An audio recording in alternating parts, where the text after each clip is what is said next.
Let's move to breathing, I guess. Okay. Sounds good. Sound good?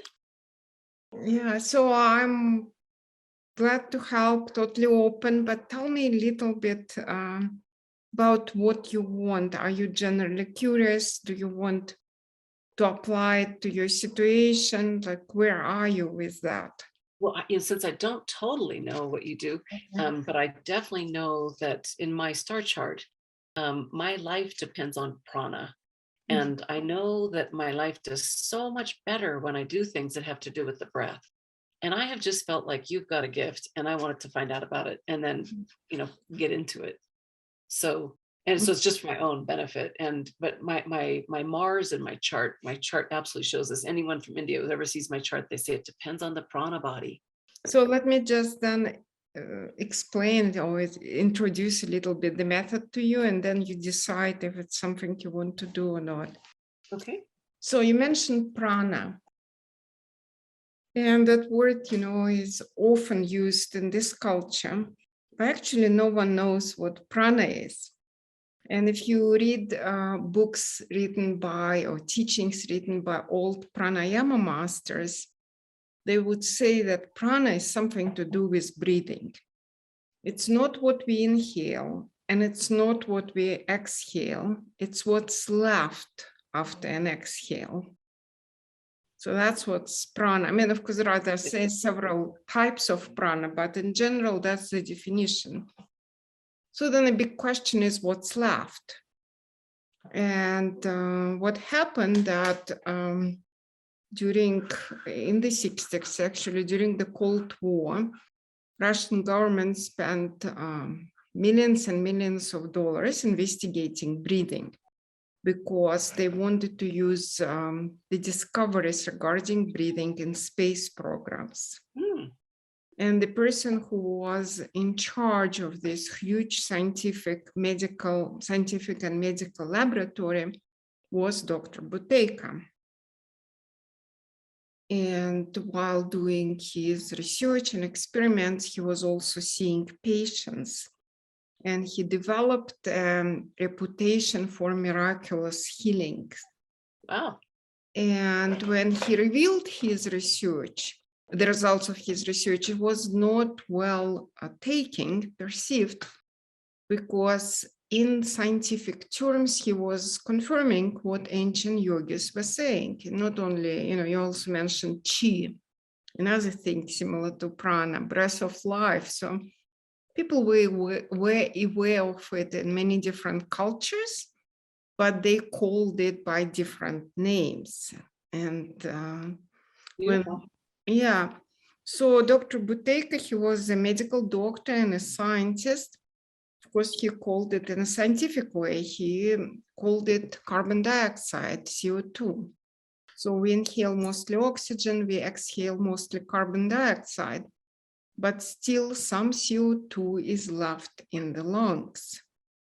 And this wasn't really his discovery. This is just a normal kind of a medical fact, but he discovered what is it and how to use it. So just like yogis called prana the main regulator of all bodily functions, Dr. Buteyko called the level of CO2 in the lungs, or CO2 in the lungs, the main regulator of all bodily functions. And he found out how to measure it, how to use it, how to increase it.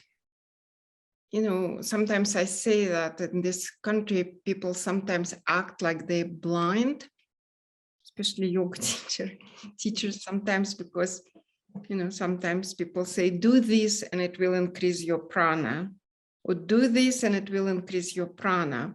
Okay, I will do that. But how do you know that my prana increased, So it's all measurable. Buteyko gave us very simple tools which allow us to measure our prana and evaluate our health improvement. And just like yogis of the past, they were saying that by having a sufficient level of prana, we could become completely healthy.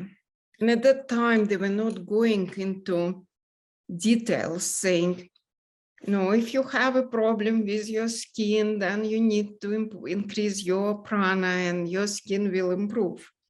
Or if you have diarrhea, you need to increase your prana, right? So for them, the way how they talked about health, it was almost like there were two states: general unhealthiness, which would manifest as various diseases, and a person is totally healthy. So he or she doesn't have any diseases. So basically two states. And Dr. Buteyko was operating the same way because he found out that when CO2 or prana is below the norm, then a person is not well. And that not well, he created a list of 150 diseases, which are triggered by lack of CO2 in the lungs. But the way how it works is that when that level of CO2 is off, it's one of the main constant of the bodies. So something else is off. And then a person often develop, a health disorder or health disorders according to his or her genetic tendencies, family history, and so on. So if, there is anxiety running, in a family line, then if a person has lack of CO2, lack of prana, he will have anxiety. If he will have it at the level of the norm or even higher than the norm, then this tendency to have anxiety will stay with him, but he will never have this issue. Right? So very good. Like that. And that's why, for example, I often work with people who have asthma, and sometimes several generations had it, but you can still stop it, by increasing the level of CO2. So it's almost like we could say that eating, local, fresh, organic food is good for health, right? But we cannot say, well, eating good food will cure this disease. No, it will make you generally healthier, and some diseases might disappear. So it's the same with breathing, though the difference is that breathing is, Dr. Buteyko compared it with nuclear power. Wow. So it's just thousands times stronger than food or water. Wow. And, the proof for it is that he would say we could live without food for about a month. We can survive without water for about a week, and we can survive without air only for a few minutes. So that just shows the power of those elements in our bodies. Yes. So it kind of makes sense to learn how to breathe healthily, how to breathe correctly, because without healthy breathing, a person cannot be healthy. It's just like the foundation of health. The other thing which Dr. Buteyko discovered, and this is a major one, was that we don't breathe the way our ancestors did. Our breathing patterns are very different. And it's very logical because we don't live the way our ancestors did, right? So like if you or me would be born 200 years ago, we probably would have, 10 children, 30 grandchildren, maybe by this age, and several animals to take care of, right? So we would spend our whole days in motion, just taking care of all of this. And now people, we sit in front of the computers, we sit, all of that. So our lifestyle is completely different than it was, before on the planet. And we pay for it by modified, altered breathing patterns. So basically, more people are exposed to comfort, more they breathe. Interesting. So most modern people overbreathe, but to various degree. So if the level of overbreathing is very high, a person is very ill. Aha. If a level of overbreathing is low, then a person just has some health issues sometimes and everything in between. So like, you know, it's considered normal to have allergies, to have like a seasonal flu, you know, cold periodically and all of that. Well, people who really practice the Buteyko method, they don't have any of that. And from the perspective of the Buteyko method, all of this is abnormal. So it exists only because of overbreathing. So that's kind of a general kind of idea. Yeah. What constitutes overbreathing? Overbreathing, right? I think I have just happened this way. I have a picture on my Okay, screen. great. I'm going to show you one Okay. little thing here. See this image? Oh, wonderful. Yes, I sure do. Marvelous. Perfect. Right? Wow. Wow. So ancient cultures were very aware of healthy breathing. Like in Japan, for example, in order to become like a real warrior, I forgot what it was called, but anyway, so they would select the candidates, the boys, to train. And the way they would do it, they would put a feather underneath the boy's nose. And if a boy can breathe in a way that the feather almost doesn't move, just moves very slightly, he would be selected as a candidate. Wow. But if the feather moves a lot, he would be dismissed. So in general, you know, people know how unhealthy breathing looks like. You know, if I'll just stay here and I breathe like this, you know, you would think that this is not healthy. Something is going on there, right? Yeah. But most people don't know how healthy breathing looks like, which is the opposite of overbreathing, right? Mm-hmm. So overbreathing, unhealthy breathing, first of all, it's breathing through the mouth. Mm-hmm. So when we breathe through the nose, much less air is circulating through, just because those two openings are smaller than this one. Right? So healthy breathing, like the first parameter is nasal breathing, 100%.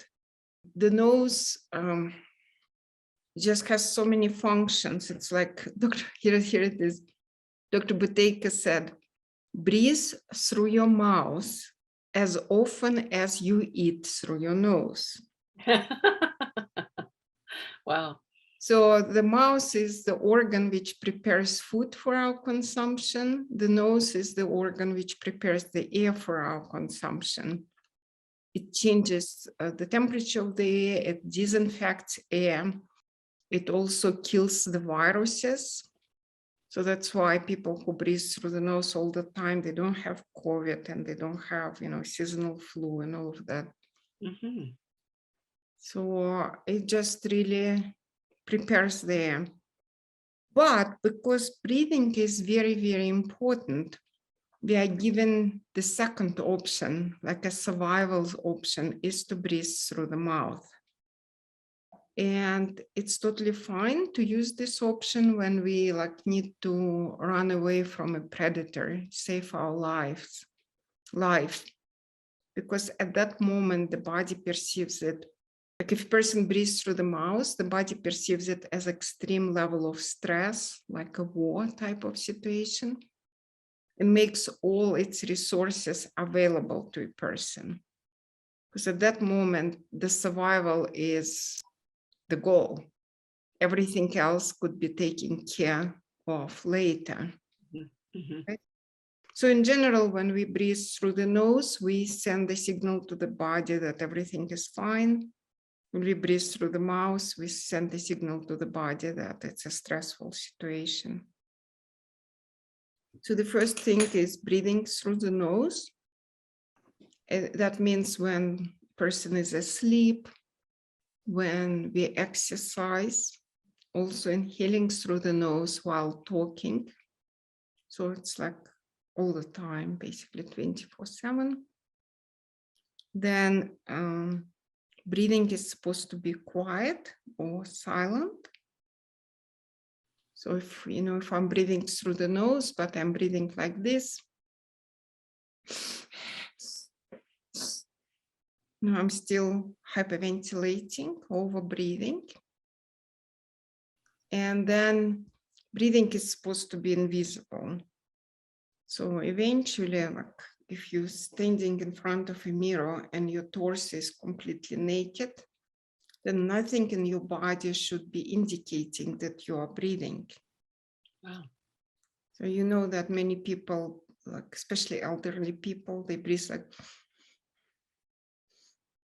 so they support breathing by the movements of their shoulders. People who have anxiety usually have shallow chest breathing. Sometimes people who have a high blood pressure issue, their belly moves quite a bit. But in general, it's fine if the belly moves a little bit.